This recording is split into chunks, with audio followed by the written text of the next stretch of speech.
안녕하세요. 재테크는 여호수아처럼 데나리온의 김일수입니다. 반갑습니다. 데나리온 김강주입니다. 와. 대표님, 예. 저희가 한 1년 정도 데나리온 더 했는데요. 예, 그것밖에 안 했나요? 네.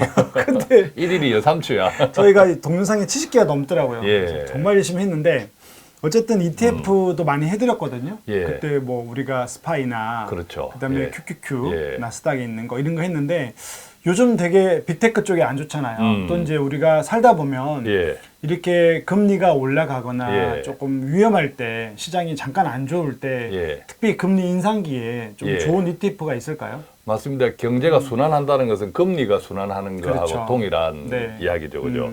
요즘 이제 금리가 오릅니다. 또 반대로 그전에는 쭉 내렸잖아요. 그렇죠. 한 2, 3년 내리고 또 한 2년 오를 것 같습니다. 예, 또 언젠가 내리겠죠. 언제일지 네. 모르겠지만. 네. 그래서 이제 금리가 순환하는 것은 경제가 순환하는 건데 요즘 금리 인상에 대한 관심이 많고 이것들이 나쁘게 영향을 끼치는 데도 있지만 또 괜찮다 싶은 쪽도 있단 말이죠. 네네네. 그래서 금리 인상기에 어떤 상품이 좋을까 이런 문의들이 많죠. 네, 네. 그래서 오늘은 금리 인상기에 미국 ETF 추천을 한다면 어떤 것들을 추천할 수 있을까? 세 가지 정도, 세 가지. 예, 세 가지 정도를 함께 네. 좀 나누어 보면 좋겠습니다. 네, 상품을 추천하는 건 아니니까요. 그렇죠. 이런 예. 게 있다 하고 공부는 참고, 예, 참고. 공부는 여러분들이 예. 해보시고 또 이제 이렇게 생각하시면 좋겠어요. 이따가 말미에도 말씀드리겠지만 어떤 특정 상품에 몰빵한다. 예, 근데 금리 인상 시기에 이게 괜찮겠다 해서 이런 쪽에 몰빵한다. 그것은 네. 추천드리고 그쵸. 싶지 않다. 그죠? 늘 투자는 이렇게 나누고 포트폴리오를 맞습니다. 짜야 됩니다. 예. 네. 금리 인상이 언제 스톱될지 알 수 없는 거고 네. 금리 인상으로 인한 영향력이 또 그렇죠. 언제까지 알 수 없으므로 네. 늘 분산 투자가 좋다라는 측면을 먼저 말씀드리면서 네. 자, 함께 그 첫 나누면 번째. 좋겠습니다. 자, 첫 번째는 네.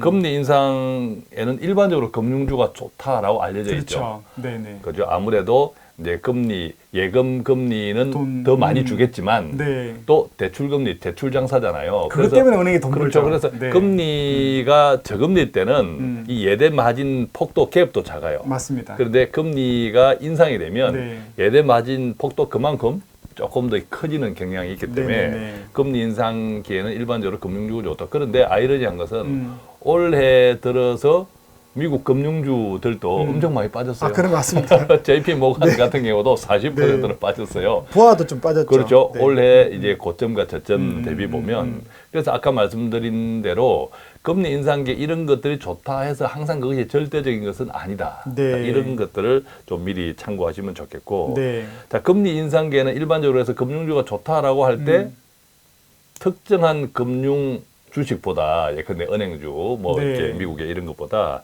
XLP라고 XLF XLF, 우리가 네. 지금 ETF를 이야기하기로 네. 했잖아요. 금리 인상기에 추천할 만한 미국 ETF 세 가지. XLF 네. 이게 티크 번호죠, 그죠? 네, 티크 네, 네. 기호. 예, XLF로 한번 검색해 보면 뭐 다 아주 유명한 대표적인 금융 금융 ETF 다 들어가 있습니다. 예, 네. 이기 때문에 여기는 뭐 JP 모건 그다음에 뱅크 오브 아메리카 BOA라고 하죠. 네. 미국 대형주는 물론 네. 이렇게 워런 버핏 그러면 그것도 있습니까? 버크셔웨이. 그렇죠. 버크셔 웨스웨이 네. 기업에 대한 네. 주식. 이것도 이쪽도 웨스웨이도 투자하는 것이 들어가는 거죠. 그렇죠. 알다시피 이제 버크셔 웨스웨이는 그 자회사들을 거느리고 있잖아요. 네네네. 보험도 하고 등등. 네네. 그래서 버크셔 웨스웨이 한 주가 얼마 하는 줄 5억이나 알아요? 합니다. 집안채입니다. 한 주가 5억 한데 5억. 네. 5억. 그러니까 버크셔웨이 한 주를 가지고 있다는 것만 해도 자부심이 대단해요. 이 투자자들은 워런 버핏한테 분기마다 한 번씩 그렇죠. 이제 편지도 배당 받기도 받고. 하고 네. 편지 편지 받기도 받고 하고. 배당 받습니다. 근데 반대로 이야기하면 우리 서민들은 투자할 수 없죠. 그렇죠. 그래서 이제 XLF라는 ETF를 통해서 간접적으로 이제 투자할 수 있는 방법이 있다. 또 이런 금융주들은 대체로 이제 미국은 자사주 매입을 많이 해요. 네네네. 미국은 주주 맞아요. 친화적인 정책을 많이 쓰는데 그 가운데 금융주들은 이제 자사주 매입 또 네. 배당금 인상 네. 등등과 같이 이 금융주들이 상대적으로 좀 매력적인 부분이 있는데 특히 금리 인상기에는 네. 조금 좋다라고 올라가겠죠. 알려져 네. 있다. 예, 그렇지만 아까 말씀대로 항상 절대적인 것은 아니다. 아, 그럼요.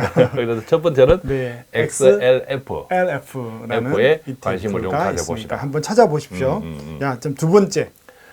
두 번째는 또 금리 인상기에는 우리가 금리가 오른다는 것은 돈 가치가 떨어진다는 뜻이잖아요. 그렇죠. 그만큼 그렇죠. 이제 물가가 오른다는 네, 뜻이니까. 구매력이 없다는 거죠. 물가 오르는 것에 반영해서 돈 가치를 지키기 위해서 금리를 사실 올리는 건데 네. 그럼에도 불구하고 우리가 인플레이션이라고 하죠. 네. 그래서 인플레이션은 일반적인 해지 수단을 부동산 거죠. 그렇죠. 예, 부동산. 그렇다고 해서 부동산을 덜컥 사면 또 곤란한 경우가 네. 생길 수 있죠. 요즘은 또 한국만 하더라도 부동산 가격이 네. 애매하잖아요. 그죠?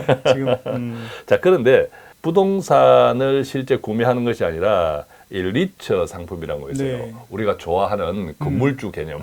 부동산 신탁 개념을 그죠? 이제 주식으로 만드는 거죠. 그렇지. 월세 받는. 네.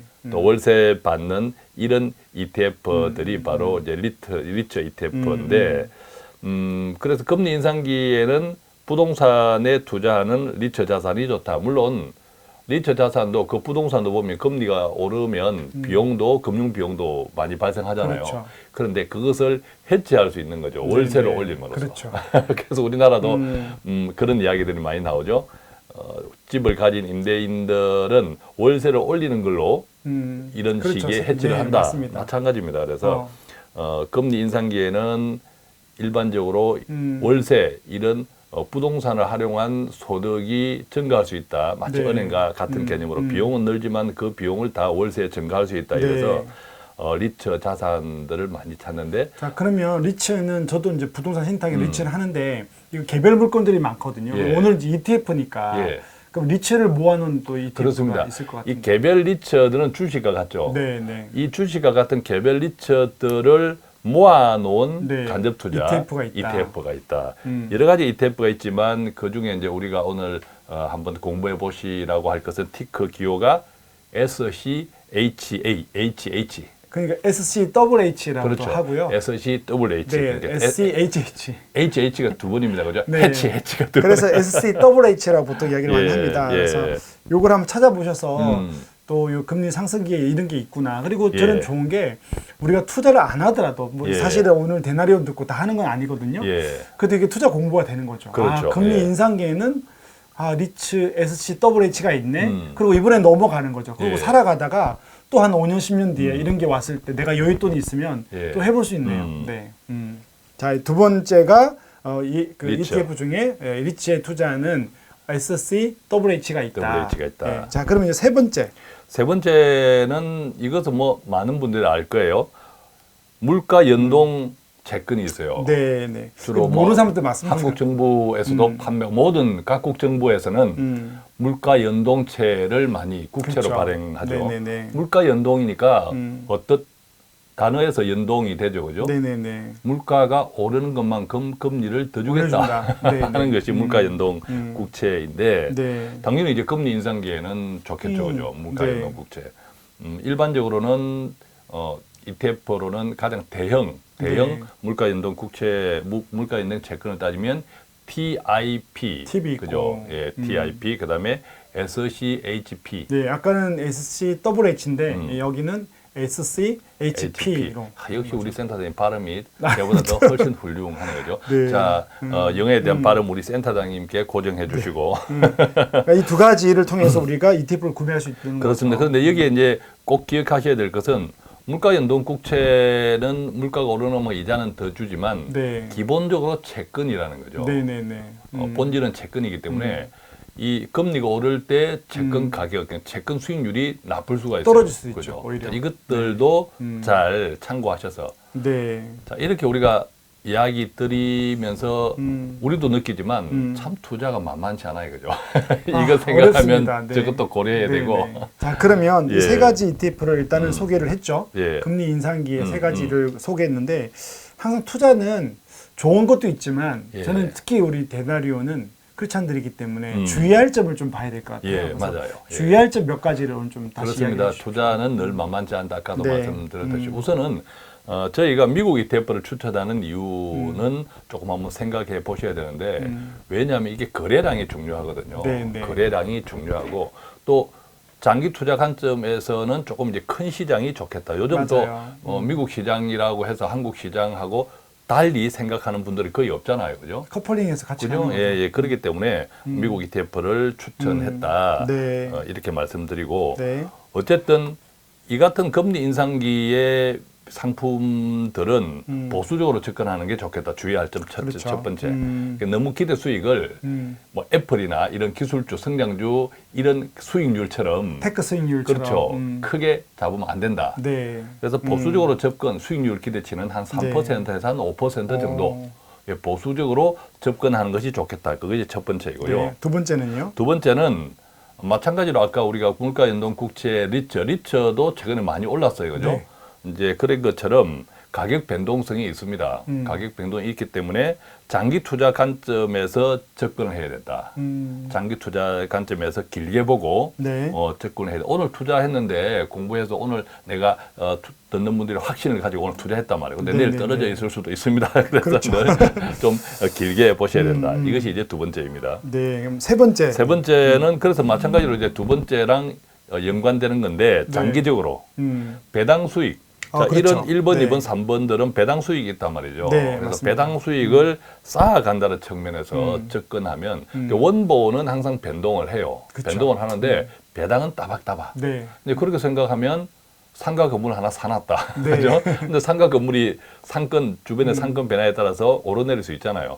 그래도 불구하고 월세는 변함없이 공실 없이 나온다. 네. 이게 굉장히 큰 그러다가 매력이죠. 내가 샀던 원금 가격만 언제든지 도달되면 그렇습니다. 네, 실제 어떤 상가는 팔고 싶어도 안 팔리는 경우도 네, 있어요. 그죠? 네, 네. 그렇지만 이런 것들은 전혀 그렇죠. 그럴 염려는 없다. 그래서 좀 큰 시장에 가고 거래량이 맞습니다. 있는 데에 된다. 리처 같은 경우 특히 맞아요. 그렇거든요. 그래서 이런 상품들은 배당 수익을 쌓아간다는 측면에서 네. 접근하는 것이 좋다. 이것이 이제 세 번째 주의할 점이다. 네. 근데 이런 것들이 전부 원화 베이스가 아니고 또 달러 베이스. 그렇죠. 이제 미국 ETF는 한국 돈만 있다면 네. 달러로 환전해서 들어가야 되니까 네, 네, 네. 이때 우리가 고려해야 될 게 네 번째 바로 환율이죠. 아, 그럼 요즘 하면 또 이 3% 5%는 좋은데 예. 환율을 지금 뭐 한 1,200 뭐 7, 80원 이렇게 하니까 부담스럽죠. 네. 그것도 고려해야 되군요. 뭐 사실 이 환율보다 더 오를 수도 있지만 또 떨어질 수도 있는 네, 거죠. 맞습니다. 우리는 알 수는 없습니다. 그래서 분산 투자 예컨대 지금 뭐 1,000만 원 1억 원이 있다면 한 번에 다 바꾸어서 투자하기보다는 네. 조금씩 나누어서 분산해서. 예, 환율 변동도 보고 네. 하는 것이 좋겠다. 그래서 환율도 조금 고려하시라라는 네. 것이 이제 네 번째. 저희가 그 3년 전에 해외여행 가려고 달러를 들고 살았는데 예. 코로나 때 못 갔거든요. 예. 그 이번에 좀 미국 쪽에 좀 ETF를 투자하는데 예. 달러가 있는 거예요, 은행에. 그래서 그때 제가 1,050원에 사는 것들이 있었거든요. 예. 그러니까 여러분들이 이렇게 시장을 멀리 보고 해외여행 가거나 이제 달러가 좀 싸다 그럴 때 좀 미리 사놓고 예. 또 언제든 사이클상 위기가 올 때 이렇게 좀 써도 될 것 같습니다. 예, 그렇죠. 네. 자, 그러면 이제 마지막 번째. 다섯 번째는 앞서 시작할 때도 말씀드렸지만 총자산의 일부 몰빵하지 마시라. 네. 총자산의 일부를 투자하고 지난 시간에 우리가 이야기했죠. 투자에도 등급이 있다. 아, 재밌었습니다. 그죠? 네. 1등급, 2등급, 3등급 크게 네, 나눌 때. 네. 그러니까 지금 말씀드리는 것은 뭐 한 2등급, 3등급 정도에 그 사이에 가까운데 있는 거. 네. 가능하면 다른 1등급, 2등급도 조금 균형을 맞추면서 네. 뭐 투자 포트폴리오를 고려하는 것이 좋다. 네. 자, 이렇게 정리해 볼 수 있겠습니다. 네. 지금 금리 때문에 인플레이션을 잡기 위해서 지금 뭐 어떤 미국이 또 6월 달에 뭐 이렇게 크게 갈 거냐, 뭐 0.5냐, 0.75냐 이렇게 이야기를 하고 있는데 어쨌든 한 2년 정도, 1, 2년은 금리 인상기는 맞는 것 같습니다. 예. 이럴 때 우리가 채권 투자에서 또 이제 좀 안전하게 한 3%, 5% 정도를 기대할 수 있는 오늘 예. ETF를 소개해드렸고요. 절대로 추천은 아닌 것 같고 여러분들이 한번 공부해봐서 여러분들의 또 관심을 가지고 보시라고. 재테크 정보에 한번 그 입지를 더 그렇죠. 넓혀갔으면 좋겠습니다. 포트폴리오에 좀 참고해 보시라고. 네. 그리고 저는 또 이제 채권 비중이 우리 포트폴리오에 늘 이제 한 40, 50% 가져가는데 예. 이렇게 금리 인상기 그 채권 포트폴리오에 이런 것들을 또 담아가면 예. 좀 어떨까 싶습니다. 예. 네. 투자의 모든 책임은 본인 자신이 져야 되니까 여러분들이 공부하시고 접근해 보시길 바랍니다. 예. 오늘 또 데나리오는 걱정하는 이 금리 인상기에 음. 좀 더 나은 상품이 없을까 이렇게 정보를 드렸는데 도움이 됐었으리라고 봅니다. 네. 오늘 이렇게 저희들은 물러가도록 하겠습니다. 감사합니다. 고맙습니다.